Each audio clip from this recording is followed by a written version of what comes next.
You wanted the best. You've got the best podcast. The hottest podcast in the world.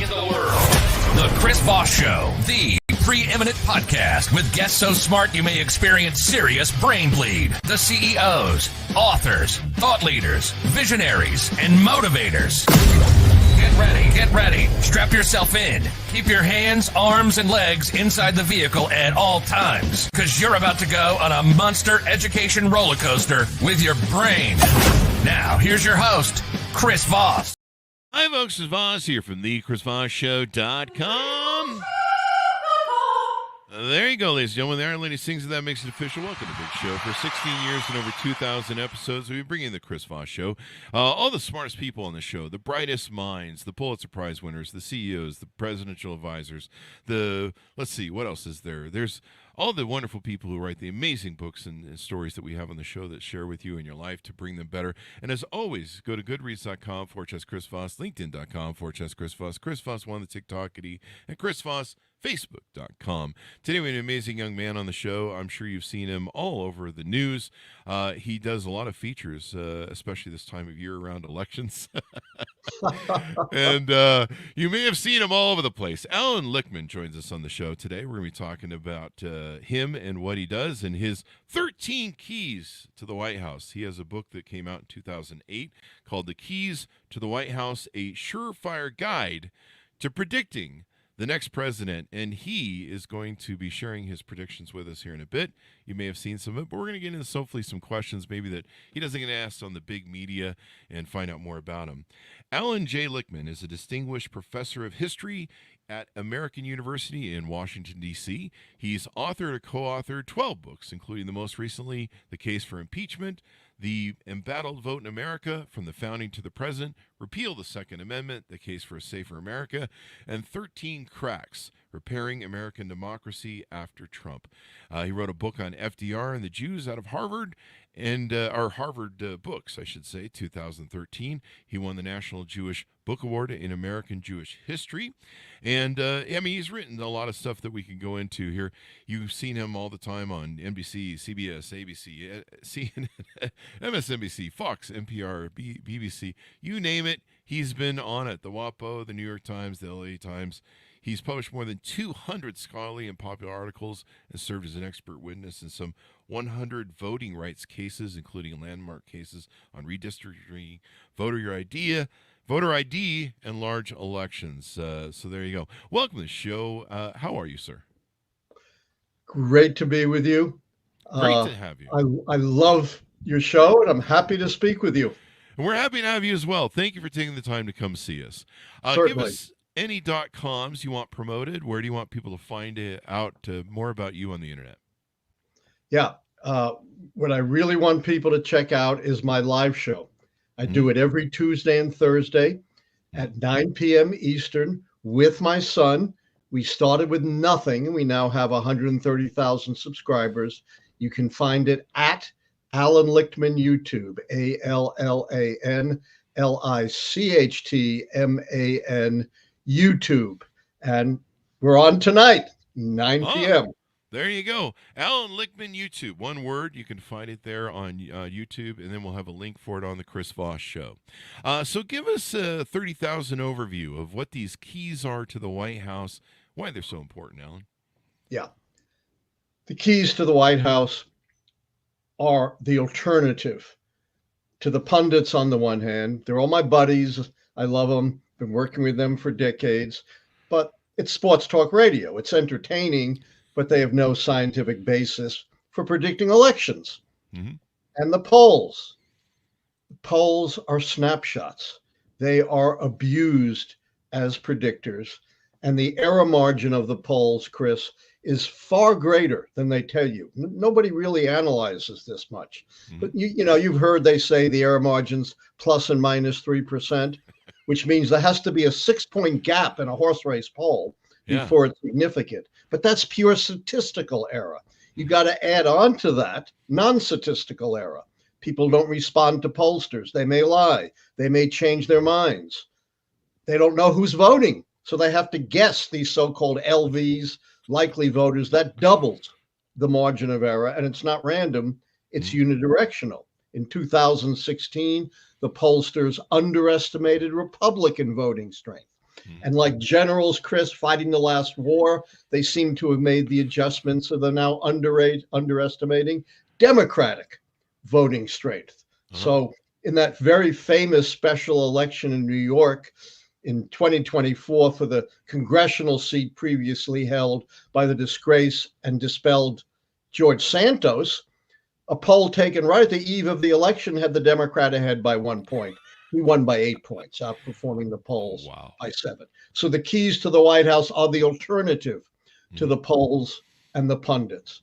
And they are based on how American presidential elections really work as votes up or down on the strength and performance of the White House party. In other words, a pragmatic electorate asks a simple question.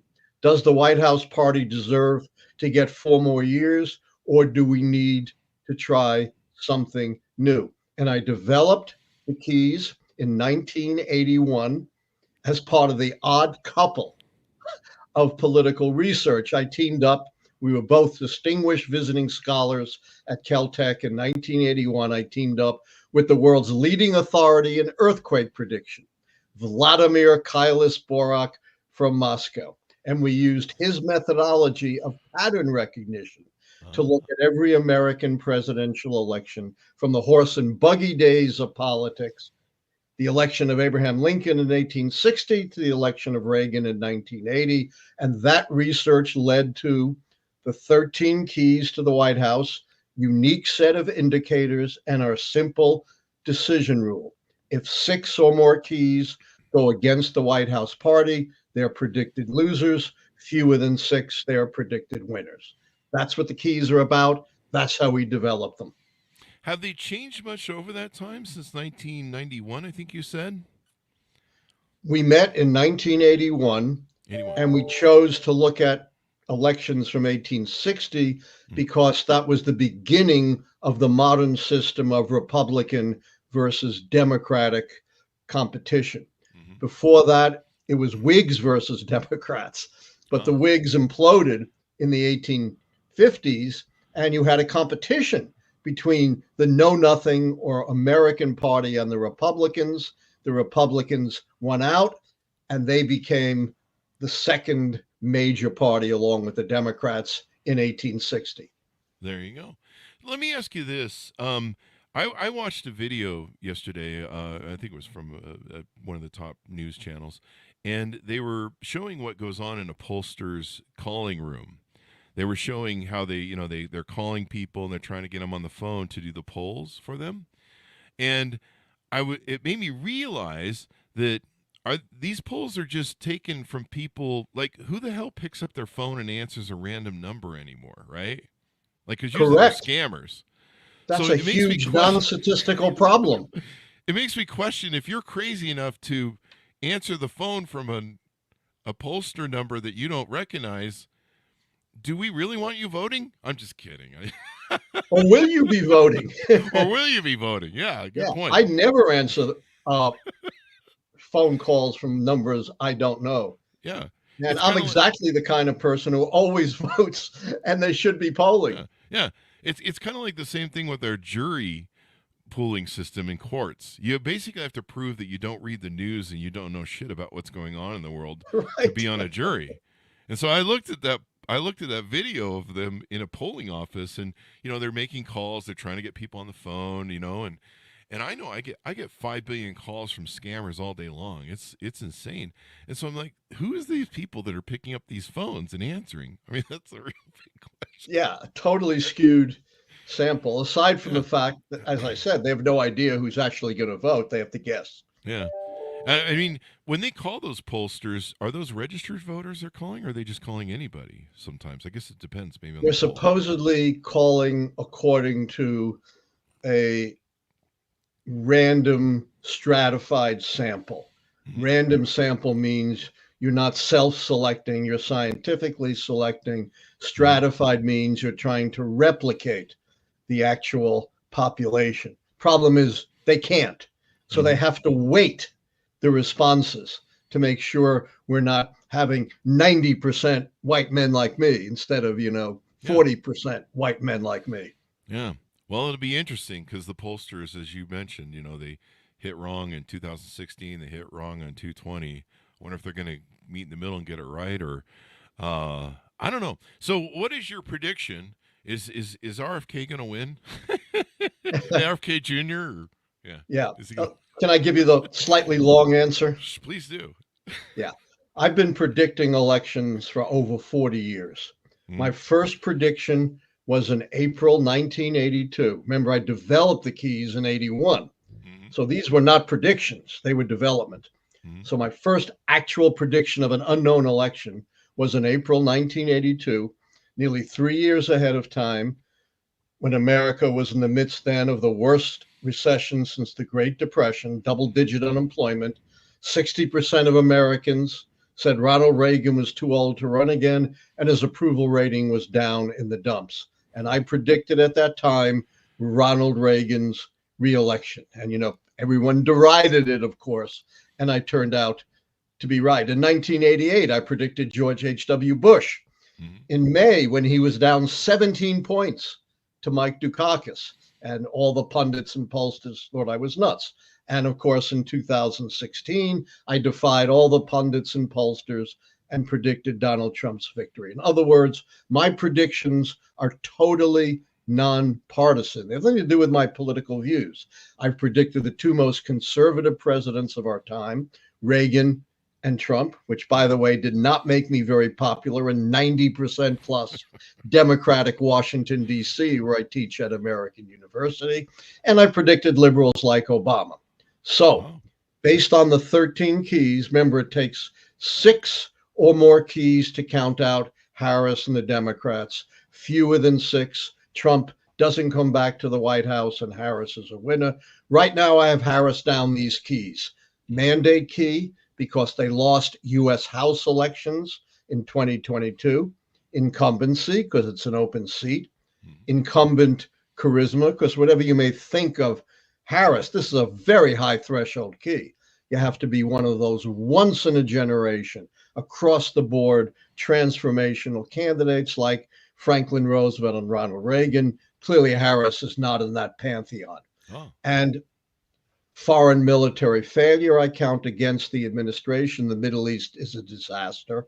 It's a humanitarian catastrophe in every regard with no end in sight. But that's 4 negative keys, 2 keys short of predicting an incumbent party loss, which is why the keys foretell we're going to have a new unprecedented president, the first woman president, at least cracking, if not shattering, the glass ceiling. And Chris, the first president of mixed African and Asian descent, kind of foreshadowing where our country is going. We're rapidly becoming a majority minority country. Old white guys like me are on the way out. Me and you. I think that's what scares the GOP. But so let me ask you this on the thing. You're predicting Harris to win. So put all my money on Harris, damn it. I'm running to Vegas to put this in. So let me ask you. I never advise anyone to bet. Well, come on, you've got a great track record. I should be able to put money on it. I think. I don't know. I'm gonna bet my kids. I never bet on my predictions because I won't jinx them. That's probably a good idea. I may be a very rational professor, but I'm very superstitious. Now you mentioned charisma as one of the keys. Now there's been this thing since, and I'm sure you've heard of it, but it started with Nixon and JFK, and it was the fact that usually the most charismatic person wins. And I'm sure you've heard that because people watched the JFK Nixon debate and they thought JFK won, but people that listened to the debate thought Nixon won. And so that TV era kind of brought us the people who come across the most charismatic in a presidential debate seem to be the winners. Do you think that's a fallacy? That's not correct in our valuation? No, I think that is correct. Mm-hmm. I think in the television era, what counts as charismatic may be somewhat different that counted in the pre-TV era, most of the 20th century and everything before that. But let me stress what a high threshold key this is and how rare it is. Since 1900, I've only counted about a half a dozen candidates as fitting the bill. And I don't think we dispute much who they are. Theodore Roosevelt, Franklin Roosevelt, Dwight Eisenhower, because he was a pivotal war hero, and that's part of the definition of the key, JFK, Ronald Reagan, Barack Obama in 2008. That's it. There's no other. And all of those charismatic candidates, except for Kennedy, who died in office, were elected to a second term. Whereas of the, I think, 9 presidents I didn't count as charismatic, 5 of them lost for a second term. It's not the only factor, but, if you're one of those very rarefied candidates, that makes a difference. People often tell me, how can you not count the challenger charisma key against the White House party? Certainly Trump is charismatic. And my answer is, doesn't matter what you think of Trump. It's how the key is defined. You have to be like FDR and Reagan, who won 6 elections in landslides, across the board appealing. You can't just fire up a narrow base. In 4 years as president, Donald Trump's Gallup approval rating was 41% on average, put him right at the bottom of all presidents. In 2 elections, he lost the vote of the people by 10 million votes. So whatever you may think of him, he doesn't have that vast across the board appeal needed to turn this key. Wow. There you go then. Now, we recently saw Trump at McDonald's. Have you thought about adding a McDonald's Big Mac key? I'm just kidding. I'm in training for the National Senior Olympics. In my age group, 75 to 79, I qualified for the 1,500 meter and the 800 meter run. Not easy stuff for an old guy. Yeah. And so I watch myself. I can't remember the last time I've had anything from McDonald's. But take a look at Donald Trump's figure, and you can see what's going on there. There you go. Now, let me also ask you a question to test the theories. A lot of times what's going on financially in the economy is a big factor. Like George W. Bush Sr. lost for a second term because the economy was kind of in shambles. It had started to come back at the very end, but it was too late, and people voted him out. They cite that and the no new taxes thing was a bad thing. We're kind of in this weird dichotomy where our economy is actually really well, but people are paying some inflationary prices still. That's this is all part of the COVID crisis thing, and it's going to be with us for a while. But most Americans don't really put those two together. And so my concern is that a lot of Americans seem to think that we're still in crisis mode. The stock market thinks something completely different.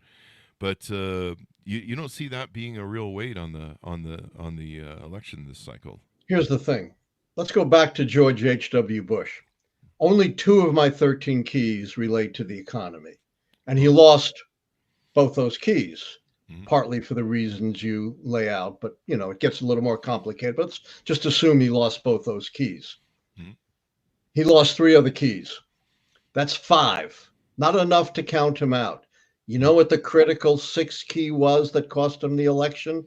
Ross Perot, the most successful third-party candidate since Teddy Roosevelt in 1912.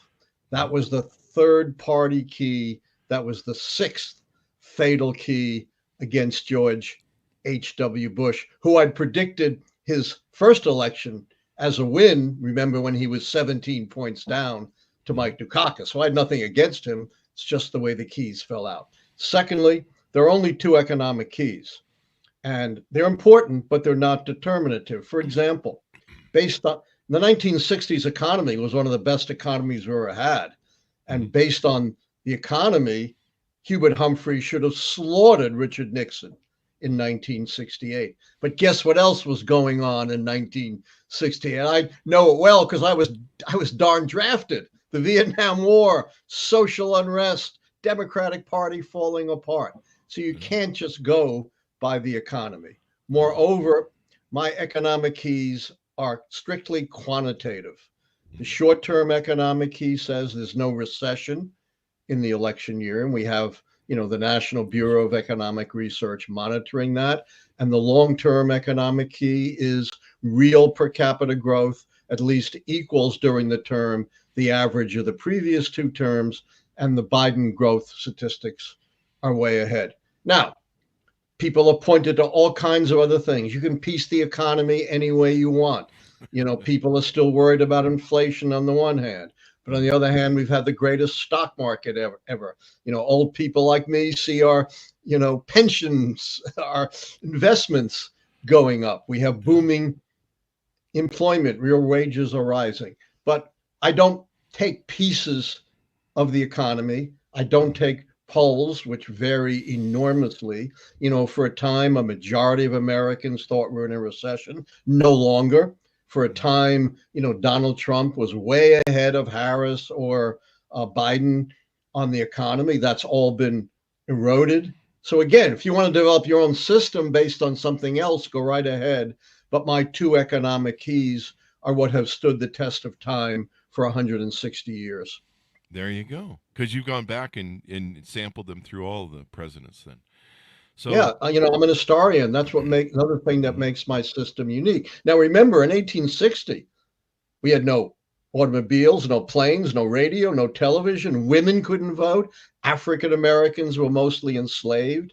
My ancestors from Eastern Europe weren't here yet. We're an agricultural economy. So the keys have survived. Enormous changes in our society, our economy, our politics, and our demography. Well, there you go. Do you see right now, like in an example in Georgia? I think they had 300,000 people show up the first day, another 300,000 or 400,000 show up the second day. I mean, it's like 700,000 people, I think, in 2 days show up in Georgia. Yeah, I think Georgia broke some records. Yeah. Does that bode well for what you see in your prediction? Then I guess it doesn't affect my predictions one way or another. My keys are simple integral parameters that take into account all the individual features of an election. You can't predict an election by breaking it down into its component parts. Let me give you an analogy. You have your cup of tea. You pour sugar in your tea. You learn nothing by trying to follow the individual sugar molecules, but you can learn a lot from simple integral parameters like density and sweetness. That's what the keys are all about. They don't break down the electorate into pieces and then try to put it back together. And that's another unique feature of the keys. Now, if you want to step outside the keys and take a more conventional approach, NBC News does every single day break down the early voting. They break it down nationally by party and gender for those states that keep track of that. And they do it for individual states. And so far, for most of the swing states, it's very favorable to Democrats, which is typical of last few elections. Democrats do better in mail-in and early voting. But this time, Republicans have tried to make a concerted effort, despite Donald Trump saying, mail-in voting is fraudulent, to get Republicans to vote early and mail-in. And on the basis of some very preliminary results, which don't predict anything, that's one thing the Democrats can be happy about. Yeah.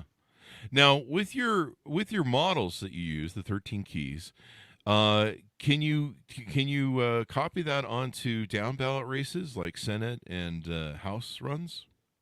I tried that a number of years ago. I think it was back in the 90s. It's not easy.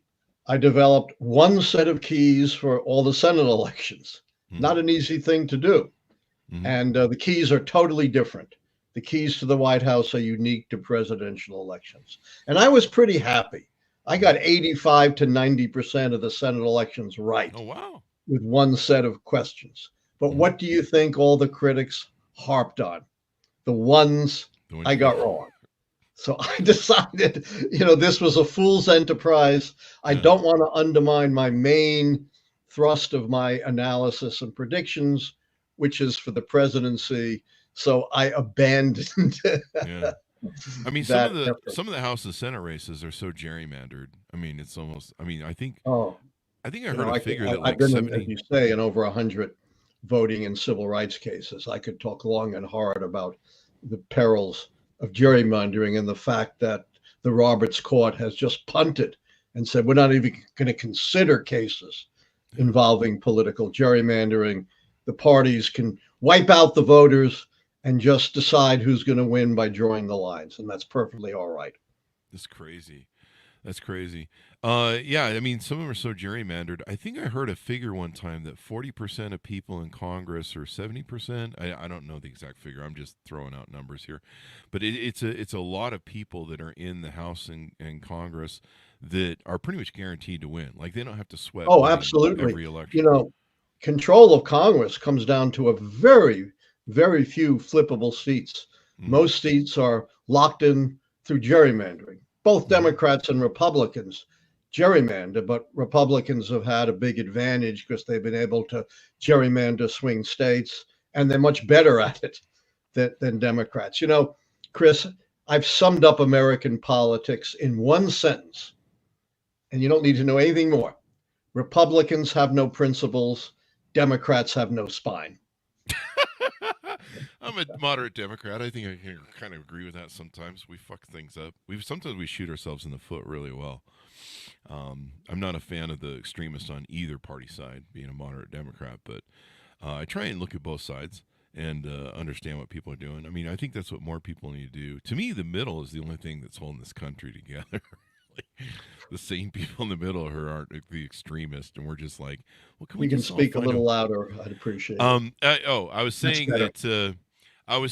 that I'm a moderate Democrat, so but I'm not a fan of the extremist of both parties, and I try and find what works.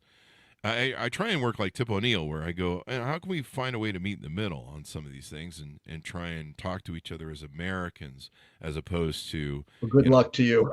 good luck to me. Yeah. It does seem to help. One of the things I've found is if I do find people I think are mature enough to talk about politics, I'll say, okay, we're going to talk about politics, but here's the boundary, here's the foundation.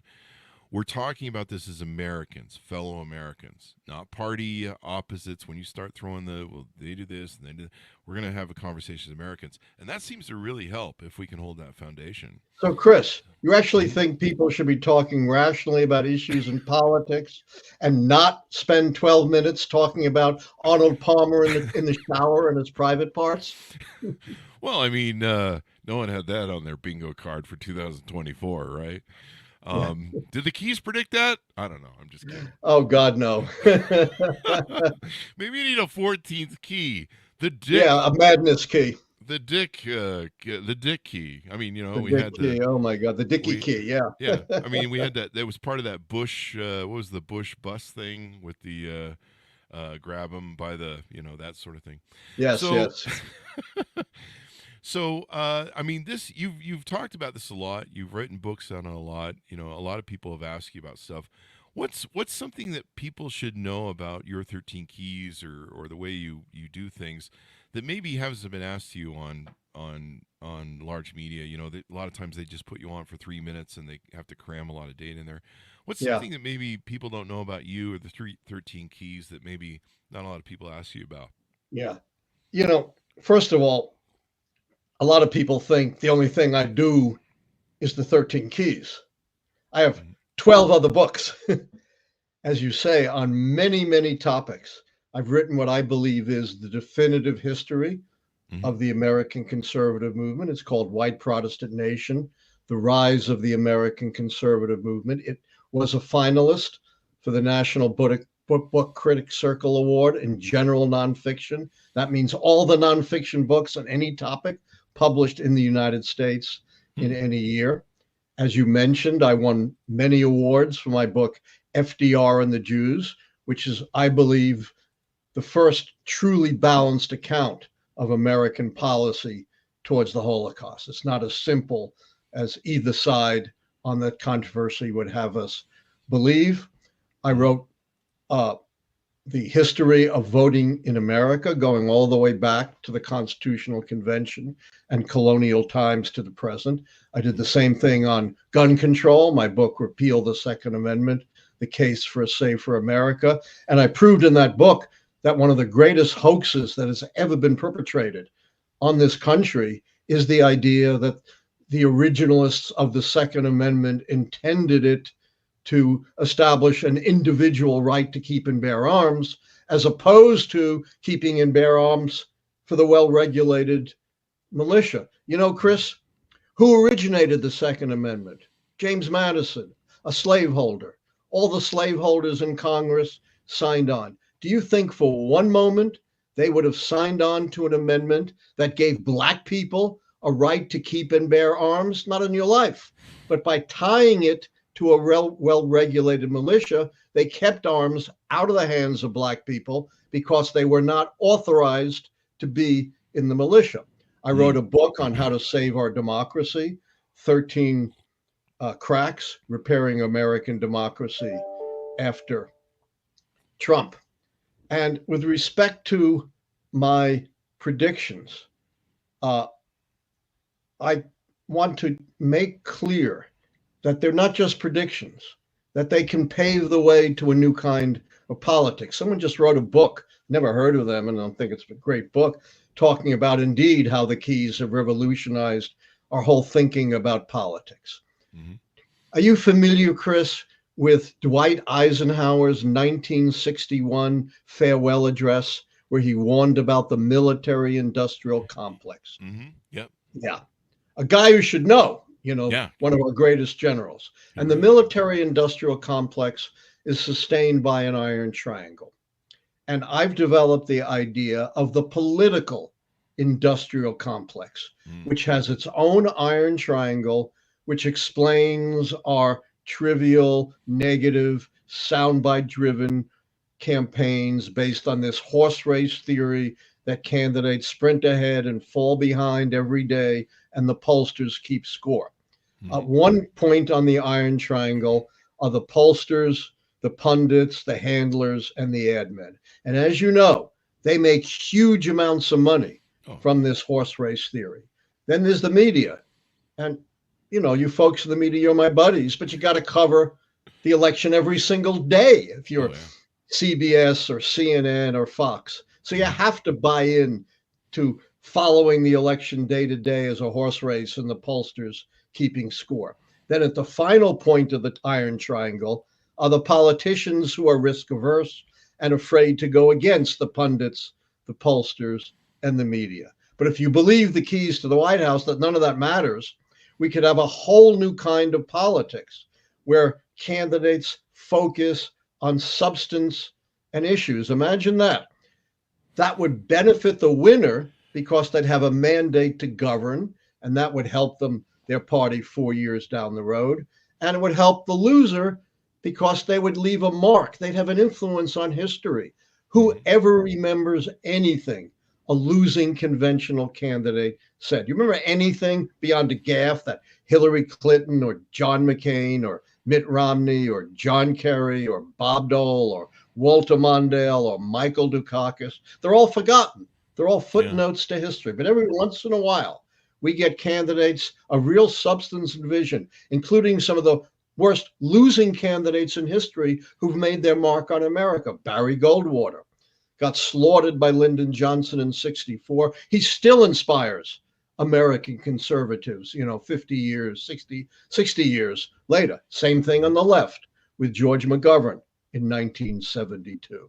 So the keys actually have a real message, which is something I've been screaming about for 10 years, and I haven't made a dent in the iron triangle. We could have a much more positive kind of politics. And what would that look like?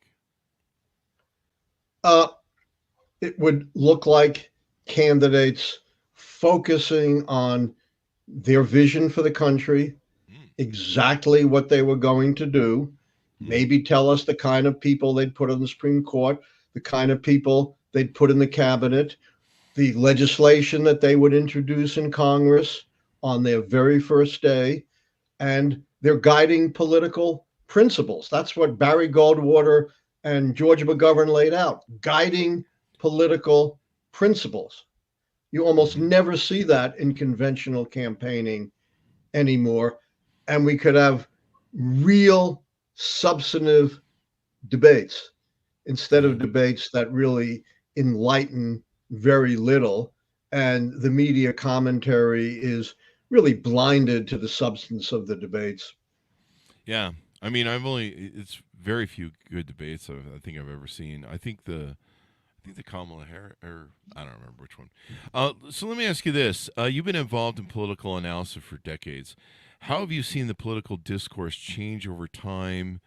We were talking in the green room about how this seems to be a little difference in the discourse between elections and how that's affecting you personally. Do you want to talk about a little bit of that? Yes, it's become much more vulgar. I mean, who would have thought? Could you imagine Dwight Eisenhower talking about, and he was a great golfer, talking about a golfer in the shower, talking about his speech. Can you imagine, Dwight Eisenhower, a president who I greatly admire, or Franklin Roosevelt, any great American political figure. And it's gotten much more violent. And we've never seen the kind of violent rhetoric that Donald Trump has inflicted upon this country. And I have to say, I'm a victim of it. I've experienced it personally. I've been doing this, as you know, for 42 years. I think I've just outlived every other forecaster. And I've heard every criticism imaginable. People keep thinking, we got you. And I said, I heard that 40 years ago. But leave that aside. I have never experienced the kind of hate that has been inflicted on me this year. And I have no power. I'm just, an intellectual. Yeah, you're just calling the ball as you see it. I just call it as I see it. Sometimes for liberals, sometimes for conservatives. But I have gotten so much scurrilous, vulgar, violent, threatening hate this year, unlike anything I have seen in previous years. The safety of our family has been compromised. This should not be happening. And it is an example of just the devolution of political discourse in the United States. And, I attribute it to the advent of Donald Trump. I would agree with you. I mean, this is what happens usually in the rise of fascism and authoritarianism is violence, threats of violence, threats to quell people speaking up or asking questions. It's a very dangerous time, I think.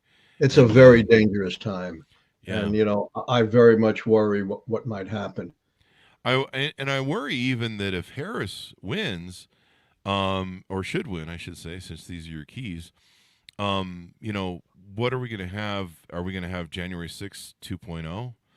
And what does that look like? You raise a very interesting question. Mm-hmm.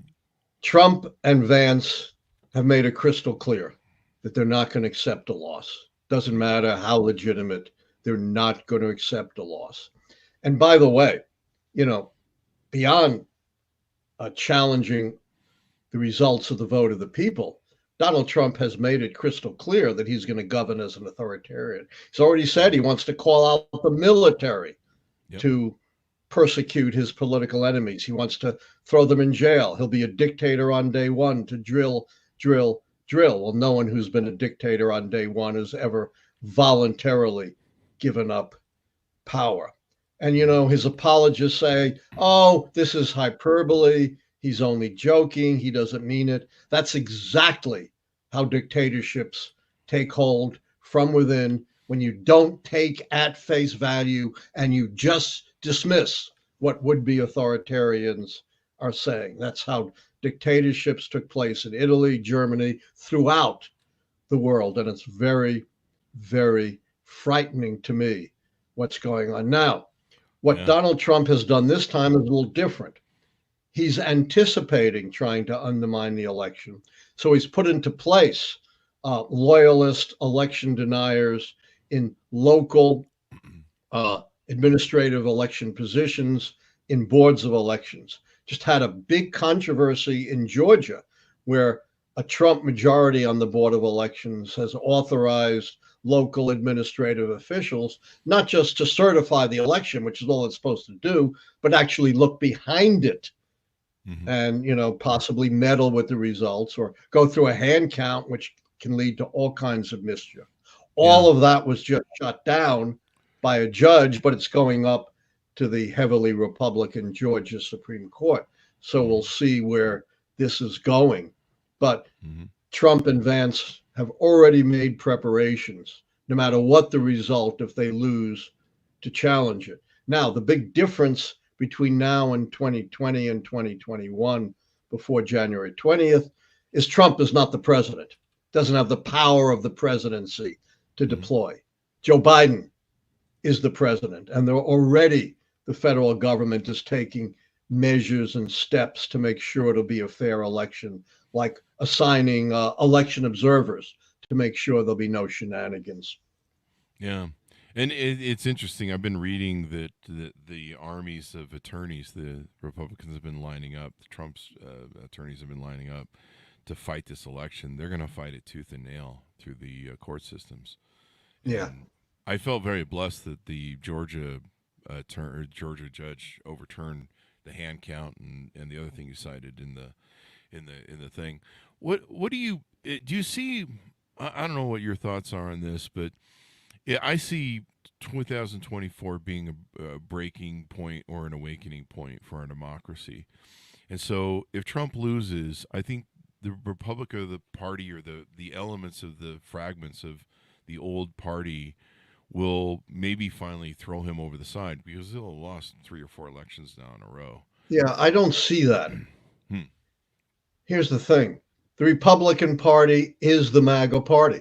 Yeah. People talk about MAGA Republicans versus mainstream Republicans like Liz Cheney and Adam Kinzinger. Guess what?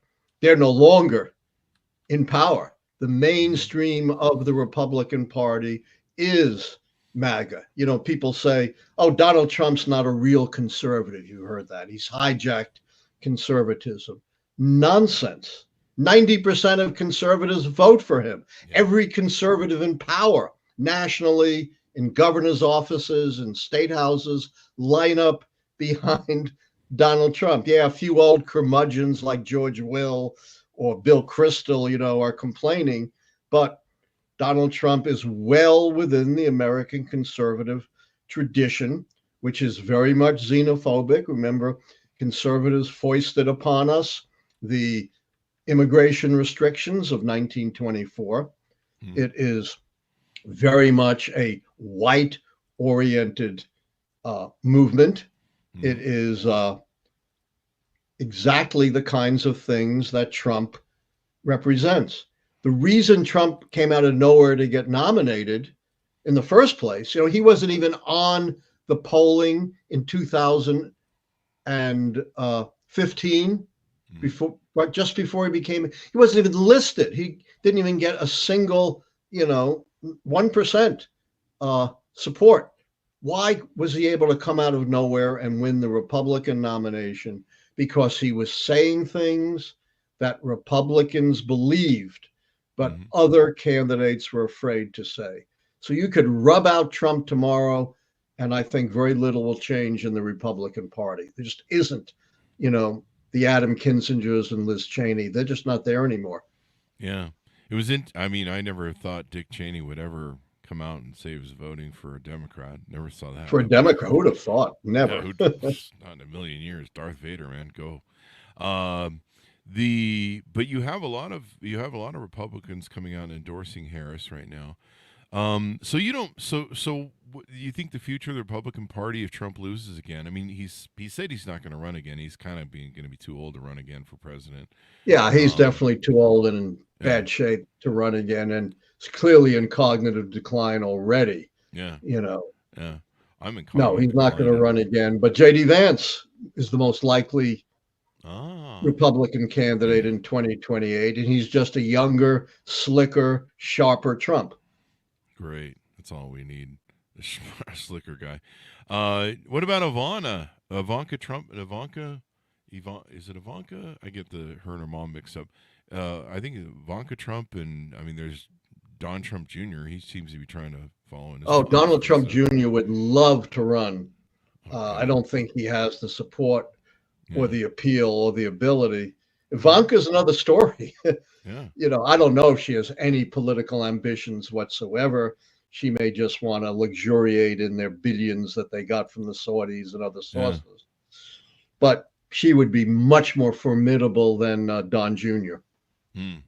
Yeah, and I think she would play to the middle too. I believe if I read a news report from one of the journalists that back originally when they entered the White House, that was their intent, was to make her a lead up successor. But I think they moved on now from. I mean, they just I saw think how so. toxic it was. Plus, they don't get invited to those parties up in the Hamptons anymore, so they're kind of bent about that. So is Dershowitz. So there you go. What questions haven't I asked you about the 13 keys that I should ask you? Want to make sure I don't Well, leave anything out. what I'm often hit with is that the keys are subjective. I think I've partially answered that, but I'd like to directly address it. Mm-hmm. And again, I'll give you the semi-long answer, which is very informative and tells you a lot about the state of our political thinking, really. So when I first came out with the keys, remember my first prediction was Reagan in 82. Mm-hmm. I was slammed by the professional forecasters. I had committed the cardinal sin of forecasting, subjectivity. I had some judgmental keys, like policy change or charisma. My keys were not all just cut and dried, some were. And my answer was the keys are not subjective, they're judgmental. We're dealing with human beings. Mm-hmm. We make judgments all the time. And the judgments of the keys are very tightly constrained.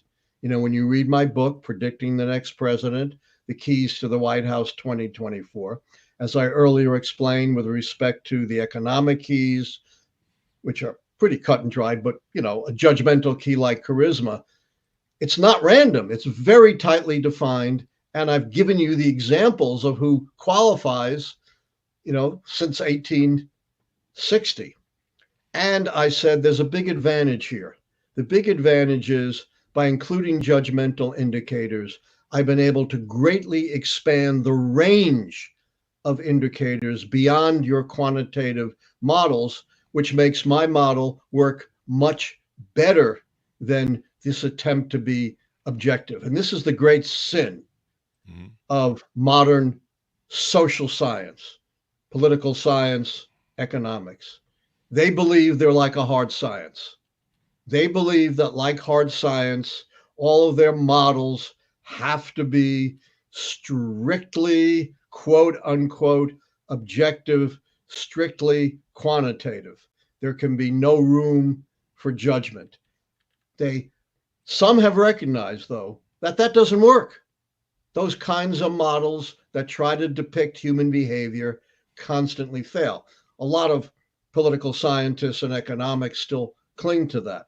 Chris, I'm sure you've heard, every time there's a jobs report, the report says jobs have substantially exceeded expectations. You heard that, right? Mm-hmm. Or have fallen short of expectations. What does that mean? That the big fancy econometric models that the big outfits spend millions of dollars can't even predict the economy from 1 month to the next, much less predict presidential elections. Well, it took a long time. Save your bell bottoms. You never know what might come back into style again. Eventually, the professional forecasting community came around and realized, when it came to predicting elections, the so-called scientific models didn't work. And the hottest thing in forecasting was the keys to the White House, which combined quantitative and judgmental indicators. I twice keynoted the International Forecasting Summit. Foresight, the International Journal of Applied Forecasting, devoted a whole special issue to the keys to the White House, explaining why it was especially well suited to predicting election outcomes. I was invited to present at the American Political Science Association, even though I'm an historian, and my model was called one of the classic models of forecasting. Yet, despite all of that, people still slam me for alleged subjectivity, as if, they've got a gotcha question that I haven't been hearing for 40 years and to which I don't have an absolutely clear answer. Yeah. Well, hopefully you're going to nail it right this time. I think you will. I think abortion is got to be one of the biggest motivators, I think, in this economy or this. Well, who would have thought that for the first time in our history, Supreme Court would take away a constitutional right? Throughout our history, the Supreme Court has expanded constitutional rights. First time, Chris, ever Supreme Court took away a constitutional right. Yeah, maybe that should be a 14th key or something. I don't know. They're your keys, so you know better. So are we about done, my friend? We definitely are. So thank you very much for coming on the show. Give us your .coms, wherever you want people to find you at on the internet. I'm all over the net at Allan Lichtman, on X. My son says I'm on every platform. I leave all the technical stuff to him. I'm an old dinosaur. But the best way to get my views, I've got a lot of stuff on X. I got a lot of stuff on YouTube. But you can catch me live every Tuesday and Thursday at 9 p.m. Eastern at Allan Lichtman YouTube. That's ALLANLICHTMAN YouTube. I'll be on tonight. We have 130,000 subscribers, and we started with 0.